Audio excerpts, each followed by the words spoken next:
Assalamualaikum warahmatullahi wabarakatuh. Anak-anakku kelas 5B.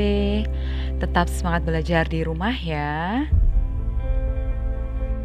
Hari ini kita belajar pembelajaran keempat, subtema 1 yaitu tentang masa pergerakan nasional. Bangsa Indonesia mengalami penderitaan akibat penjajahan mulai awal abad ke-17 sampai abad ke-20. Pada masa penjajahan, bangsa Indonesia telah berusaha sekuat tenaga untuk mengusir penjajah dan bercita-cita menjadi bangsa yang merdeka, bebas dari penjajahan. Berbagai bentuk perlawanan terhadap penjajah yang dilakukan oleh para raja, bangsawan, tokoh masyarakat, dan tokoh agama dilakukan dengan cara mengangkat senjata. Namun, pada umumnya, bentuk perlawanan semacam itu mengalami kegagalan. Adapun faktor penyebab gagalnya perjuangan bangsa Indonesia dalam mengusir penjajah adalah sebagai berikut. Yang pertama, perjuangannya masih bersifat kedaerahan. Yang kedua, perlawanan tidak dilakukan secara serentak. Yang ketiga, masih bergantung pada pimpinan.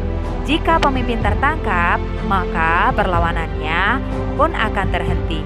Yang keempat, kalah dalam persenjataan.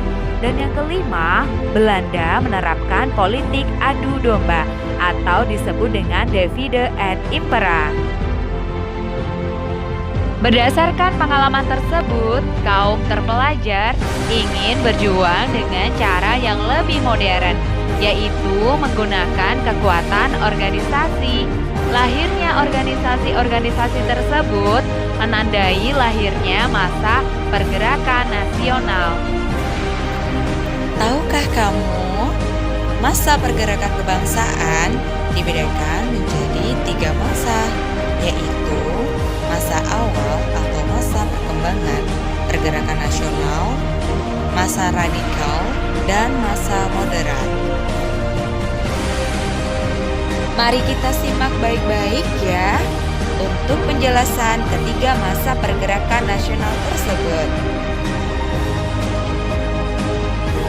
Untuk yang pertama adalah masa awal pergerakan nasional, diawali tahun 1900-an. Pada masa ini, lahir banyak organisasi pergerakan seperti Budi Utomo, Sarekat Islam, Muhammadiyah, dan Indische Partij.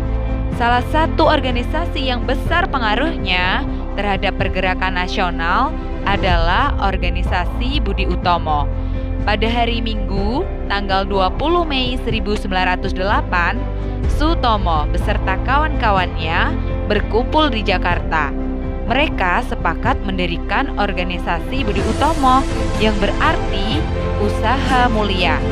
Karena sebagai organisasi modern yang pertama kali muncul di Indonesia, pemerintah Republik Indonesia menetapkan tanggal berdirinya Budi Utomo diperingati sebagai Hari Kebangkitan Nasional.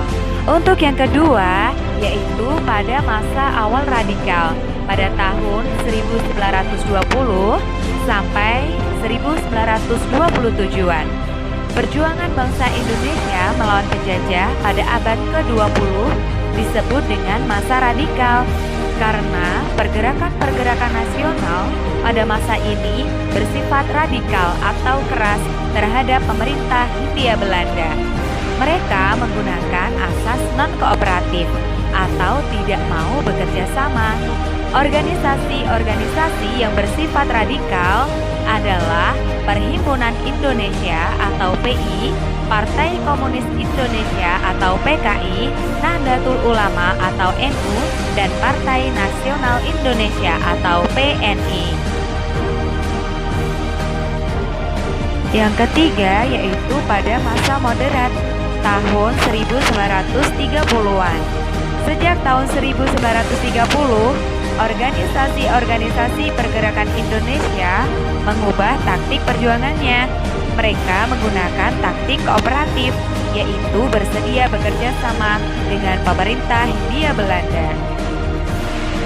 Organisasi yang berhaluan moderat yaitu antara lain Partindo 1930, PNI Baru, Partai Indonesia Raya atau Parindra, Gerakan Rakyat Indonesia atau Gerindo, dan Gabungan Politik Indonesia atau GAPI. Selain organisasi-organisasi tersebut, masih banyak organisasi kepemudaan dan keagamaan lainnya yang ada dan berkembang pada masa itu. Antara lain, Pergerakan Tarbiyah Islamiyah atau PERTI, Majelis Islam A'la Indonesia atau MIAI, Jong Islamiaten Bond, Sumatera Tawalib yang lahir di Minangkabau, Persatuan Pemuda Kristen dan Persatuan Pemuda Katolik. Nah, anak-anak sudah paham ya terkait penjelasan masa pergerakan nasional di Indonesia. Selanjutnya, silahkan anak-anak menjawab pertanyaan-pertanyaan berikut ini dengan tepat ya pada buku tugas kalian. Terima kasih, cukup sekian ya penjelasan hari ini. Wassalamualaikum warahmatullahi wabarakatuh.